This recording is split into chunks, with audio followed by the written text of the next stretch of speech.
अनुसूचित जाती व अनुसूचित जमाती प्रतिबंधक कायद्यामध्ये बदल करणार असल्याचं महाराष्ट्राचे सामाजिक न्याय मंत्री संजय शिरसाट यांनी जाहीर केलं आहे। त्यांनी हे विधान राजकीय दबावाखाली केलेलं आहे। त्यांच्या या विधानाचा आम्ही बिरसा फायटर संघटनेतर्फे जाहीर निषेध व्यक्त करतो। मुळात अनुसूचित जमाती व अनुसूचित जाती प्रतिबंधक कायदा हा दलित व आदिवासींवर होणारे अत्याचार रोखण्यासाठी, अत्याचार बंद करण्यासाठी तयार करण्यात आलेला आहे। उलट हा कायदा अधिक कडक करायला पाहिजे, परंतु सामाजिक न्याय मंत्री यांच्या विधानावरून असं दिसून येतं की हा कायदा कमजोर करण्याचं षडयंत्र हे राजकीय पुढारी करत आहेत। म्हणून यांचा आम्ही जाहीर निषेध व्यक्त करतो।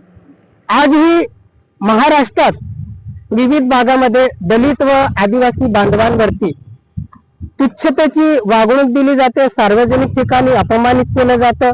दलित व काही आदिवासी महिलांवरती, मुलींवरती लैंगिक अत्याचार करून त्यांना मारून फेकण्यात येतं। या एट्रॉसिटी कायद्यामुळे काही प्रमाणामध्ये आदिवासी व दलित बांधवांवरती जे अत्याचार होत आहेत ते कमी होत आहेत असं म्हणता येणार नाही, परंतु काही प्रमाणामध्ये आमचे लोक सुरक्षित आहेत।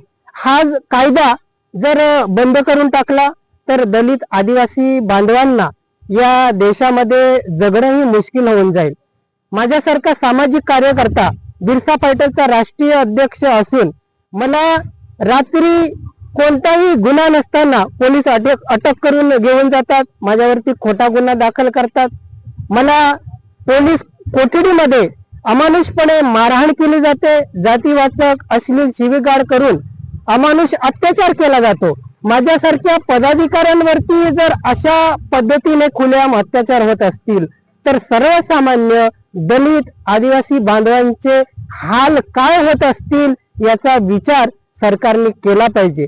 म्हणून या एट्रॉसिटी कायद्यामध्ये कोणत्याही प्रकारचा बदल सरकारने करू नये, अन्यथा आम्ही बिरसा फायटर संघटनेतर्फे या निर्णयाच्या विरोधामध्ये राज्यभर आंदोलन छेडू। जय बिरसा, जय आदिवासी।